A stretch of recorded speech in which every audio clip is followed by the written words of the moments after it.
পরীক্ষার আর বেশি দিন নেই, সামনের 25 তারিখ পরীক্ষা শুরু হবে। তার আগে থেকেই তুর্য কণ্ঠকে ভালোভাবে পড়াচ্ছে, আবার নতুন একটা কোচিং সেন্টারে ভর্তি করে দিয়েছে। শান একটা পার্ট টাইম জব পেয়েছে, তাতে দুজনের সংসার ভালোই চলছে। মূলত তুর্যের জন্য এই চাকরি পেয়েছে শান। এই কথাটা জানার পর কণ্ঠ অনেক খুশি হয়। তুর্যকে যতটা চিনেছে তার চেয়েও বেশি ভালো সে। কি ব্যাপার, হঠাৎ বেলকনিতে দাঁড়িয়েছে যে? বেলকনিতে একা দাঁড়িয়ে আছে কণ্ঠ। তুর্য এসে দাঁড়ায় তার পাশে। কণ্ঠ আনমনে বলে ওঠে, মাকে মিস করছি। তুর্য পূর্ণ দৃষ্টি নিবদ্ধ করে কণ্ঠের দিকে। মা? হুম, আজ তো মাদার্স ডে, কিন্তু আমার মা কাছে নেই তো। তুর্য কণ্ঠের হাত ধরে। মার কি হয়েছিল? কণ্ঠ মলিন হাসল। মার বাবা একে অপরকে ভালোবেসে বিয়ে করেছে। ওরা লুকিয়ে বিয়ে করেছিল, বড় মামা এটা মেনে নেয়নি। নিবে বা কী করে? আদরের বোনকে এইভাবে খারাপ মানুষের হাতে কে তুলে দিতে চায়? কিন্তু মা সে তো বাবাকে ভীষণ ভালোবাসে, তাই বিয়েটা করেই নিল। এরপর কিছুদিন পরেই নাকি আমার জন্ম। তারপরেই বাবা অন্য একটা মেয়ের সাথে কানাডা চলে গেছে, মাকে ফেলে রেখে। ছোট মামা আর বড় মামা মাকে ওদের কাছেই রেখেছিল, কিন্তু মা এত কষ্ট কটু কথা সহ্য করতে পারেনি, পরেই সুসাইড করেছে, যার জন্য বড় মামা আমাকে দোষী করত। কথাগুলো বলে ফুস করে শ্বাস ছাড়ল কণ্ঠ। মাকে খুব মিস করছি আমি। কণ্ঠের কাপা গলায় এমন কথা শুনে তুর্য খানিকটা কষ্ট অনুভব করে। কণ্ঠকে টেনে আলতো হাতে বুকে নিয়ে আসে। ইটস ওকে, এত কষ্ট পেতে হয় না। কণ্ঠ আদরে ভাবে বুকে চলে গেল তুর্যের। সন্ধ্যায় রীতিমতো চমকে ওঠে কণ্ঠ। ওর পুরো ফ্যামিলি ওর সাথে আছে।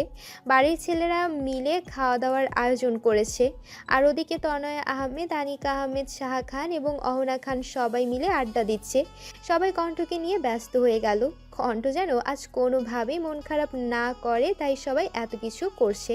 খাওয়া দাওয়া থেকে শুরু করে সবই হচ্ছে। সব শেষে প্রিয় পুরুষের বুকে মাথা রেখে প্রশান্তির ঘুম দেয় কণ্ঠ।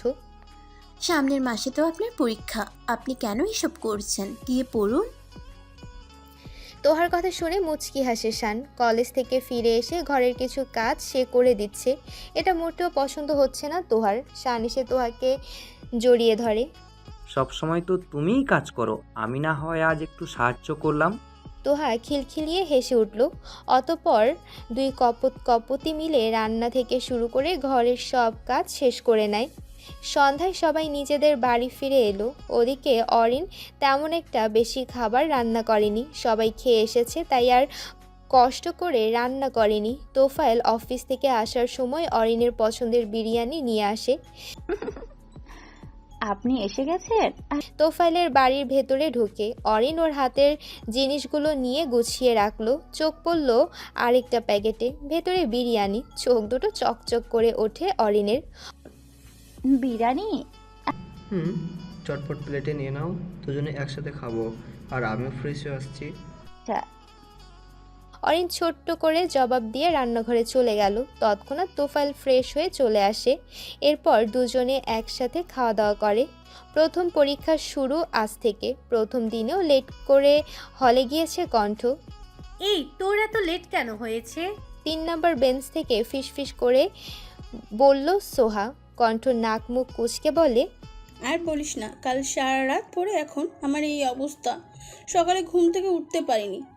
কিয়ৎক্ষণ পরে ক্লাসে স্যার চলে আসে। ইংরেজি পরীক্ষা, তাই ইংরেজি স্যার আসেন, সবাইকে পেপারস দেয়। পরীক্ষা শুরু হয়। দীর্ঘ 3 ঘন্টা পরীক্ষা দিয়ে হল থেকে বের হয়ে সবাই হইচই পড়ে গেছে। সবার পরীক্ষা বেশ ভালো হয়েছে, কিন্তু অন্যদিকে তারিফ একপাশে চুপচাপ দাঁড়িয়ে আছে। তাহিয়া কণ্ঠকে ইশারা করে দেখায়। কী রে তারিফ, কী হয়েছে তোর এত চুপচাপ? রিয়া মলিন মুখে বলে, এক্সাম ভালো হয়নি। কণ্ঠ বুঝতে পারল তাই তারিফের মন খারাপ। ছেলেটা সব দিকে দৌড়াচ্ছে, এই জন্য হয়তো পড়তে পারিনি। এতে খারাপ কি আছে? এটা তো লাস্ট টেস্ট, ফাইনালে অবশ্য ভালো করবি। তারিফ সূক্ষ্ম শ্বাস ফেলল। শুনেছি এটাতে খারাপ হলে নাকি ফাইনালে বসতে দেবে না। শান তারিফকে ভরসা দিয়ে বলে, চিন্তা করিস না, তোকে বললাম তো, তুই যত মার্কের অ্যান্সার করেছিস পাস করে ফেলবি তো। সবার কথায় খানিকটা চিন্তামুক্ত হয় তারিফ। হাসপাতালে ভর্তি আছে নীলা, লাস্ট স্টেজে আছে। সকাল থেকে পেটে ব্যথা করছে নীলার, সেই জন্য কেউ রিস্ক নেয়নি, নীলাকে হসপিটালে নিয়ে যায়। শাফিন প্রচণ্ড রকম ভয় পাচ্ছে, তুর্য ওকে আশ্বাস দিচ্ছে কিচ্ছু হবে না। কিছুক্ষণ পর ডক্টর এসে শুভেচ্ছা জানিয়ে বলেছে শাফিন এক পুত্র সন্তানের বাবা হয়েছে। সেটা শোনার পর থেকে পুরো বাড়ি আনন্দে উৎফুল্ল হয়ে উঠেছে। নাতি হয়েছে শুনে খুশিতে গদগদ আনিকা আহমেদ। অরিনও খুব খুশি। আনিকা আহমেদ তাকে বলেছে সেও যেন তাড়াতাড়ি নাতনির মুখ দেখায়। শাফিন খানের মুখ থেকে কথাটা শুনে খুশি হয় শাহিনা খান। ঢাকায় থাকার কারণে আসতে পারিনি আর। বিছানায় সোজা হয়ে শুয়ে আছে তুর্য, ওর বুকের ঠিক মাঝখানে মাথা রেখে শুয়ে আছে কণ্ঠ, মুখ ভার তার। তুর্য কণ্ঠের চুলে হাত বুলিয়ে দিচ্ছে। কান্না পাচ্ছে আমার। কেন? তুর্যের প্রশ্ন শুনে আরও রাগ হয় কণ্ঠের। লোকটা কি বোঝে না? আপনি কি বুঝতে পারছেন না কেন কান্না পাচ্ছে? তুর্য তীর্যক হাসে, কণ্ঠের গা জ্বলে গেল হাসি দেখে। আমি মা হব? কাঁদো কাঁদো গলায় বলে ওঠে। তুর্যকে আরও শক্ত করে ধরে বলে, হবে তো, পড়াশোনা শেষ করো। না, আমি এক্ষুনি মা হব। হাস, কাল শেষ পরীক্ষা, এসব চিন্তা বাদ দিয়ে পড়াশোনা করো। কণ্ঠ গাল ফুলিয়ে শুয়ে পড়ল এবং কি সেই রাতে তুর্যকে কাছে আসতেও দেয়নি। পরীক্ষার হলে যাওয়ার সময় একাই বেরিয়ে গেল কণ্ঠ। তোহা খান বার কয়েক বলেছিল খেয়ে যেতে, কিন্তু কণ্ঠ শোনেনি। তুর্য ঘুম থেকে ওঠে কণ্ঠকে না দেখে ড্রয়িং রুমে গিয়ে জানতে পারে কণ্ঠ কলেজে বেরিয়ে পড়ল। সূক্ষ্ম শ্বাস ফেলে তুর্য, কলেজের জন্য রেডি হয়ে সেও বেরিয়ে পড়ে। সবাই অপেক্ষা করছে কণ্ঠের, কিন্তু আফসোস কণ্ঠ আসেনি। অন্য ক্লাসে বসে আছে শান এবং রিয়া, তারা জানতে পারলো না কণ্ঠ যে আসেনি। পরীক্ষা শেষ হওয়ার পথে সবাই অস্থির হয়ে উঠেছে, কেউই ঠিক করে পরীক্ষা দিতে পারেনি কারণ সেদিন কণ্ঠ আসেনি। ক্লাসের শেষে সবাই অফিস রুমে যায়, তুর্য ওখানেই বসেছিল। স্যার আসবো? রিয়ার কথা কর্ণ স্পর্শ করা মাত্র চোখ তুলে তাকায় তুর্য, মৃদু স্বরে বলল, কেমন? সবাই ভেতরে প্রবেশ করে একে অন্যকে ধাক্কা দিয়ে বলে কথাটা বলার জন্য। এই সোহা, বল না কথাটা। শান ফিসফিসে সোহার উদ্দেশ্যে বলে। সোহা শুকনো ঢোক গিলে বলে, আমি পারবো না, তোরাই কর। কেউই কিছু বলতে পারছে না, সবাই ভয়ে জড়সড় হয়ে দাঁড়িয়ে আছে। ব্যাপারটা বেশ বুঝতে পারছে তুর্য। অতঃপর সেই জিজ্ঞেস করে, তোমরা কি কিছু বলতে চাও? না মানে বলতে চাইলে বলতে পারো। তারিফ চট করে বলে উঠল, না মানে বলেছিলাম কি স্যার, আজ কণ্ঠ পরীক্ষা নিতে আসেনি কেন? তারিফের কথা কর্ণ স্পর্শ করা মাত্র চমকে ওঠে তুর্য। আশ্চর্য হয় বটে। কি বলছে এসব? কণ্ঠ পরীক্ষা দেয়নি? তুর্যকে দেখে বোঝা যাচ্ছে সে কিছুই জানে না। সবাই অস্থির হয়ে ওঠে, কণ্ঠ তাহলে কোথায়? কলেজের গেইটে গিয়ে ওয়াচম্যানকে ডেকে জিজ্ঞেস করে কণ্ঠ এসেছে কিনা। ওয়াচম্যান বলেছে কণ্ঠ এসেছে তো। সবাই খুঁজতে থাকে কণ্ঠকে, কিন্তু কোথাও খুঁজে পাচ্ছে না। তুর্য নিজের চুল খামচে ধরে। কণ্ঠ গেল কোথায়? স্যার, আপনি বরং কলেজের সিসিটিভি ফুটেজ চেক করুন, কিছু তো পাবেন। শানির কথায় সত্যি তুর্যের মনে হয় সিসিটিভি ফুটেজ চেক করা উচিত। তুর্য এক প্রকার দৌড়ে হেডকোয়ার্টারে গেল। সেখানে অফিস স্টাফ শহনকে বলে আজকে সকাল থেকে কলেজে স্টুডেন্ট আসা পর্যন্ত সবগুলো সিসিটিভি ফুটেজ দেখাতে। শহন আস্তে আস্তে সবগুলো ফুটেজ দেখায় তুর্যকে। তাহিয়া চেঁচিয়ে উঠল, ওই তো 3 নম্বর ক্যামেরায় কণ্ঠকে দেখা যাচ্ছে। তুর্য শহনের উদ্দেশ্যে বলে, কণ্ঠ কোথায় কোথায় গিয়েছে সেগুলো দেখাও। শহন কণ্ঠের চলাচল দেখায়। কণ্ঠ ক্লাসে যাওয়ার পূর্বে একটা মেয়ে এসে তাকে ডেকে নিয়ে গেল। মেয়েটা খুবই পরিচিত তুর্যের। ভ্রুকুটি করে তাকালো তুর্য, অতঃপর ওকে নিয়ে হাঁটতে থাকে কলেজের শেষে বন্ধ থাকা আরেকটা স্টাফ রুমের দিকে।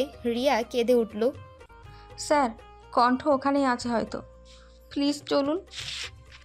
তুর্য তড়িতে ছুটে যায়, ওর পিছু পিছু বাকিরাও গেল। শহনকে বলে এই বন্ধ স্টাফ রুমের চাবি আনিয়ে নেয়। দরজা খোলা মাত্র চমকে ওঠে সবাই। তুর্যের হৃদস্পন্দন বন্ধ হওয়ার উপক্রম। কণ্ঠ? ফ্লোরে এলোমেলো অবস্থায় পড়ে আছে কণ্ঠ, হাতে থাকা পরীক্ষার ফাইল একপাশে অবহেলায় পড়ে আছে। তুর্য এগিয়ে গেল, চট করে কণ্ঠকে কোলে তুলে নেয়। কণ্ঠের জ্ঞান নেই, তাড়াতাড়ি তাকে হসপিটালে নিতে হবে। পুরো কলেজে রটে যায় প্রফেসর তুর্য খানের ওয়াইফ বন্ধ স্টাফ রুমে বেহুশ হয়ে পড়ে আছে। কেউ কেউ কানাঘুষা করছে, নিশ্চয়ই খারাপ কোনো উদ্দেশ্যে ওখানে গিয়েছে কণ্ঠ। পিটপিট করে চোখ তুলে তাকায় কণ্ঠ। ডক্টর বাইরে এসে আপডেট জানালো। স্বস্তি পেল তুর্য, ছুটে গেল কেবিনে। সাদা রঙের চাদর গায়ে দেওয়া শুয়ে আছে কণ্ঠ। কণ্ঠ, নিজের নাম শুনে ঘাড় ফিরিয়ে দেখে কণ্ঠ। তুর্য দাঁড়িয়ে আছে, চোখে মুখে ক্লান্তির ছাপ। স্যার, তুর্য ভয়ে ভয়ে এগিয়ে গেল, চেয়ার টেনে বসে। কণ্ঠের হাত দুটো শক্ত করে ধরে। ঠিক আছে তুমি? আপনার এই কি অবস্থা? প্রফেসর তুর্য খানকে অসুস্থ লাগছে, পাগলাটে ভাব। মলিন হাসে তুর্য। কি করার, আমার পাগলিটা যে হারিয়ে গিয়েছিল। কণ্ঠ ফিক করে হেসে উঠল। বাকিরা সবাই দাঁড়িয়ে তাদের এই গভীর ভালোবাসা দেখে চোখে পানি চলে আসে। হুট করেই কণ্ঠ কেঁদে ওঠে, কেমন জানি কষ্ট হচ্ছে তার। ব্যস্ত হয়ে ওঠে তুর্য। ভয় পেয়ে গেছিলাম। কি হয়েছে? কোথায় কষ্ট হচ্ছে বলো? আমি আর পরীক্ষা দিতে পারবো না স্যার, তাই না? ওরা সবাই এগিয়ে যাবে, আমিই পিছিয়ে রবো। শান, সোহা, তাহিয়া, রিয়া, তারিফের মন হুট করেই খারাপ হয়ে যায়। সত্যি তো, একজন বন্ধুকে ছেড়ে তারা কি করে পরীক্ষা দেবে? কণ্ঠকে তো অ্যালাউ করবে না। তুর্য কণ্ঠকে আশ্বাস দেয় সব ঠিক হয়ে যাবে, সে নিজে কথা বলবে প্রিন্সিপাল স্যারের সাথে। 2 দিন লাগলো কণ্ঠের ঠিক হতে, অতঃপর বাড়িতে ফিরল সে। কিন্তু আশ্চর্যের বিষয় হলো, বিকালের দিকে তুর্য কণ্ঠকে বলল কোথাও একটা যাবে দুজনে। কণ্ঠ জিজ্ঞেস করলেও কিছু বলল না তুর্য। কণ্ঠ যে পোশাকে ছিল সেটাতেই নিয়ে বের হলো তুর্য। একটা বাড়ির সামনে এসে দাঁড়ায় দুজনে। এটা কার বাড়ি স্যার? এক্ষুনি জানতে পারবে। তুর্য কণ্ঠকে নিয়ে বাড়ির সামনে গেল। কলিং বেল বাজানো মাত্র সইতা এসে দরজা খুলে দেয়। আচমকা কণ্ঠ এবং তুর্যকে দেখে রীতিমতো চমকে ওঠে সহিতা। তোমরা? তুর্য? তুর্য সহিতাকে কিছু বলতে দিল না, সপাটে চর বসায়। ছিটকে পড়ে সহিতা, ব্যথায় কোকিয়ে উঠল। তুর্য! সহিতা চমকে ওঠে। বাড়ির ভেতরে প্রবেশ করে তুর্য, টেনে তোলে সহিতাকে। তুই আমার ফ্রেন্ড? তুই এত খারাপ? তোর এত সাহস? আমার ওয়াইফ, আমার জান, ওর সাথে এমন করেছিস? সাহস হলো কি করে তোর যে কণ্ঠকে রুমে বন্দি করে রাখিস? সহিতা রীতিমতো ভয়ে শিউরে ওঠে। কণ্ঠ চুপ করে থাকে। হঠাৎ সহিতা তুর্যকে জড়িয়ে ধরে। প্লিজ তুর্য, আমি তোকে ছাড়া বাঁচতে পারবো না। তুই এক কাজ কর, তুই এই বাচ্চা কণ্ঠকে ছেড়ে দিয়ে আমার কাছে চলে আয়। কণ্ঠ এতক্ষণ চুপ থাকলেও এখন আর পারল না। কি বললেন? আমি বাচ্চা? আমাকে ছেড়ে দিতে? তেড়ে এসে সহিতার দিকে। সহিতা রাগান্বিত হয়ে বলে, হ্যাঁ তো, তুমি দূরেই থাকো। সহিতা কণ্ঠকে থামিয়ে তুর্যের গালে হাত রাখে। প্লিজ বেব, তুমি আমার কাছে চলে এসো। সত্যি আমার তোমার বিয়ে নিয়ে কোনো প্রবলেম নেই। কণ্ঠ চুপ থাকলো না, সপাটে থাপ্পড় বসায় সহিতার গালে। অসভ্য মেয়ে, এত সাহস আমার জামাইয়ের দিকে হাত বাড়ান! আজকে আপনার একদিন কি আমার একদিন। কণ্ঠ ফট করে গলায় জড়ানো ওড়না কোমরে বেঁধে নেয়। আশেপাশে খুঁজতে লাগলো। চোখ পড়লো সোফার পাশে পড়ে থাকা হকি স্টিকের দিকে। সেটা গিয়ে তুলে নেয়। এগিয়ে আসে সহিতার দিকে। সহিতা ভীত কণ্ঠে বলে, এই মেয়ে, কি করছো তুমি? এসব দূরে থাকো। তুর্য, তুর্য প্লিজ কিছু বলো। তুর্য অবাক হয়ে তাকিয়ে আছে তার রণচণ্ডীর কণ্ঠের দিকে। কণ্ঠ ভ্রুকুটি করে তাকালো। উনি কি বলবে? আজকে আপনাকে ছেড়ে দেবো নাকি? কণ্ঠ হকি স্টিক দিয়ে 2-3টে বাড়ি দেয় সহিতাকে। ব্যথায় কোকিয়ে উঠল সহিতা। পাগল মেয়ে, হোয়াট ইজ দিস? কণ্ঠ ঝাঁঝালো স্বরে বলল, তুর্য খান আমার স্বামী, আমার সাথে কিছু করলে ততটা পাত্তা পাবেন না আপনি, কিন্তু তুর্য স্যারকে নিয়ে টানাটানি করলে খুন করে ফেলবো। তুর্য অগোচরে হাসলো। তুর্য কোনো মতে কণ্ঠকে নিয়ে বাড়িতে ফিরল। রুমে এসে দরজা বন্ধ করে দেয় তুর্য। কণ্ঠ এখনো রাগে ফুঁসছে। তুর্য কণ্ঠকে পেছন থেকে জড়িয়ে ধরে। ইস, আমার বইটার তো ভালোবাসে আমায়, আগে জানতাম না তো।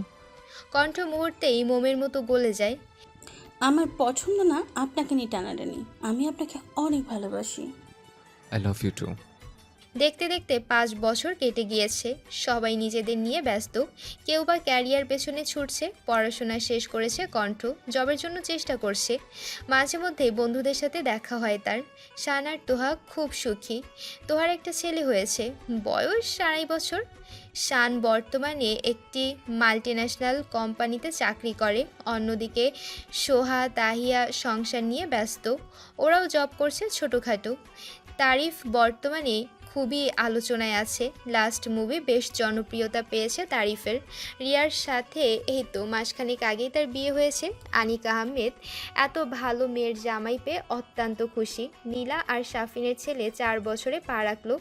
সবাই মা হয়েছে, শুধু কণ্ঠ বাদে। প্রচণ্ড রকম কান্না পাচ্ছে কণ্ঠের, কিন্তু সে তুর্যের থেকেও বড় ঘাটতারা। স্বামী স্ত্রীর পবিত্র মিলনের পর তুর্য কণ্ঠকে যে পিল খেতে দেয় তা মুখেও তোলে না কণ্ঠ। মাস দুয়েক পরেই হঠাৎ একদিন জ্ঞান হারিয়ে ফ্লোরে লুটে পড়ে কণ্ঠ। রুমে এসে কণ্ঠকে অমনভাবে পড়ে থাকতে দেখে চমকে ওঠে তুর্য। তাড়াতাড়ি বিছানায় শুয়ে দেয় তাকে। শাফিনকে বলল তাড়াতাড়ি ডক্টরকে খবর দিতে। মিস্টার মাহমুদ চৌধুরী তুর্যকে উদ্দেশ্য করে বলেন, কণ্ঠ প্রেগনেন্ট। কথাটা শুনে বিস্ময় দৃষ্টিতে তাকালো তুর্য কণ্ঠের দিকে। বাকিরা আনন্দে আত্মহারা হয়ে উঠেছে। নতুন এক সদস্য বাসায় আসবে ভাবতেই সবাই উৎফুল্ল হয়ে উঠছে। সবাই নিচে যাওয়ার পর কণ্ঠ উঠে তুর্যের কাছে গেল। তুর্য বেলকনিতে দাঁড়িয়ে আছে, মুখোশটি জুড়ে গম্ভীরতা। আপনি কি খুশি নন স্যার? সত্যি আপনি বাবা হতে চান না? তুর্য ঘাড় ফিরিয়ে কণ্ঠের দিকে তাকায়। চোখ দুটো তার ঝাপসা হয়ে আছে। কণ্ঠ দেখল তুর্য কাঁদছে, অবাক হয় সে। বিবাহিত জীবনে এই প্রথম তুর্যকে কাঁদতে দেখছে কণ্ঠ। তুর্য আদরে হাতে কণ্ঠকে জড়িয়ে ধরে। কে বললো খুশি নয় আমি? আমি বাবা হব পাগলি, খুশি হব না? কণ্ঠ অবাক হয়ে জিজ্ঞেস করে, তাহলে কেন আপনি আমাকে পিল খাওয়াতেন? তুর্য স্ফীত হাসল। তুমি কি খেতে? আদৌ কখনো খেয়েছো? কণ্ঠ দৃষ্টি নত করে নেয়। কণ্ঠ তুর্যের থুতনি ধরে মুখটা খানিকটা উঁচু করে ধরে। তুমি যে পিলগুলো এই ফুল গাছের টবে নিচে রেখে দিতে, আমি তো অনেক আগে দেখেছি। হতে চাও মা? বানিয়ে দিলাম। কণ্ঠের ওষ্ঠধর তীর তীর করে কাঁপছে, গাল দুটো রক্তলাল হয়ে ওঠে।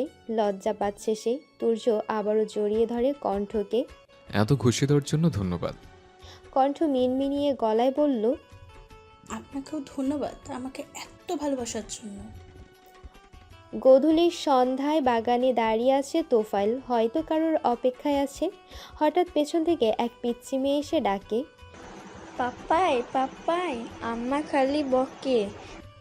অর্ষার আদরে গলায় বলা কথাগুলো শুনে মুচকি হাসে পেছনে দাঁড়িয়ে থাকা অরিন। তোফাইল চোখ রাঙিয়ে বলল, এত সাহস আমার আম্মুকে বকে? তোমার আম্মাকে বের করে দেব, ঠিক আছে? অর্ষা রেগে যায়। নো, আম্মা বকবে বলে তুমি তাকে বের করে দিবে না? তাহলে কাকে আম্মা বলবো আম্মা? অর্ষা দৌড়ে অরিনের কাছে যায়। তোফাইল শব্দ করে হেসে উঠল।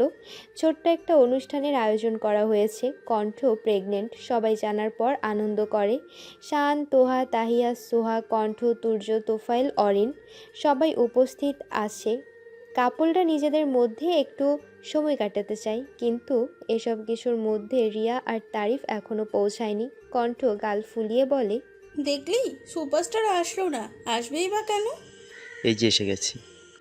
সবাই ঘাড় ফিরিয়ে দেখে তারিফ আর রিয়া হেঁটে আসছে। দুজনকে বেশ ভালো লাগছে, কিন্তু কণ্ঠ তবুও গাল ফুলিয়ে আছে। তারিফ এসে বলল, আই এম সরি গাইস, সত্যি বলছি, কণ্ঠ রাস্তায় এত জ্যাম ছিল, বলার মতো না। কণ্ঠ নাক মুখ কুঁচকে নেয়। থামেন থামেন স্টার সাহেব, আমরা বুঝি না ভাবছেন? পাগল নাকি তুই? কি সাহেব সাহেব বলছিস? গলায় আয়। তারিফ কণ্ঠের মাথায় চাটি মেরে বলল। তারিফ কণ্ঠকে জড়িয়ে ধরে। এরপর রিয়াও কণ্ঠকে জড়িয়ে ধরে। অনেক দিন পর সবাই একসাথে আসে, একে অপরের সাথে সময় কাটাচ্ছে। খুব পূর্ণ লাগছে কণ্ঠের। এত লাভিং এবং কেয়ারিং হাজব্যান্ড, বাবা মায়ের মতো শ্বশুর শাশুড়ি, এত ভালোবাসার বন্ধুগুলো যারা সব সময় পাশে ছিল। সবাই মিলে কেক কাটে, ঝামপেশ খাওয়া দাওয়া হয়। অতঃপর আকাশের নিচে প্রতিটি ভালোবাসার মানুষগুলো বসে। অরিন তোফাইলের ঘাড়ে মাথা রাখলো। অর্ষা ইতিমধ্যেই ঘুমিয়ে পড়েছে। রিয়া আর তারিফ হাতে হাত রেখে শক্ত করে কাছাকাছি বসে। তোহা আর শান একসাথে আছে। তোহার কোলে মাথা রাখলো শান, চুলে হাত বুলিয়ে দেয় তোহা। সোয়া আর তাহিয়া নিজেদের স্বামীর সাথে হেসে কথা বলে। ওদের ছেলে মেয়ে খেলা করছে। নীলা আর শাফিন তাদের ছেলেকে নিয়ে দুষ্টুমি করছে। কণ্ঠ তুর্যকে জড়িয়ে ধরে বসে আছে। আমি আপনাকে অনেক ভালোবাসি অপ্রিয় মাস্টার সাহেব। তুর্য মুচকি হাসে। কণ্ঠ ভ্রুকুটি করে তাকালো। আপনি রাখলেন না কেন? তুর্য মাথা দুলিয়ে বলল, রাখবো কেন? এই যে তুমি অপ্রিয় বললে, এটা তো আমি প্রিয় খুঁজে নিয়েছে। কণ্ঠ ফিক করে হেসে উঠল। আপনি তো ভালো কেন? কারণ আমার বউটা একটু বেশি ভালো। তুর্য থামলো। কণ্ঠের কপালে কারো চুম্বন এঁকে দেয়। আমি তোমাকে ভালোবাসি ইনফিনিটি পাগলি। কণ্ঠ আশপাশটা দেখলো, সবাই নিজেদের মধ্যে ব্যস্ত আছে। এই ফাঁকে কণ্ঠ তুর্যের অধর আঁকড়ে ধরে। তুর্য কণ্ঠের চুলে হাত ঢুকিয়ে দেয়। আসলে সে শস্যের ন্যায় অমৃত সুধা একে অপরের মাঝে ডুবে যায়। ভালোবাসা 4 অক্ষরের। এই শব্দটিতে রয়েছে হাজারো অনুভূতি, হাজারো কষ্ট, দুঃখ, বেদনা। সেগুলো সয়ে যেতে পারলেই তুমি পূর্ণ। ভালোবাসা মা বাবা, প্রেমিক প্রেমিকা, বন্ধু বান্ধব সবার ক্ষেত্রেই রয়েছে।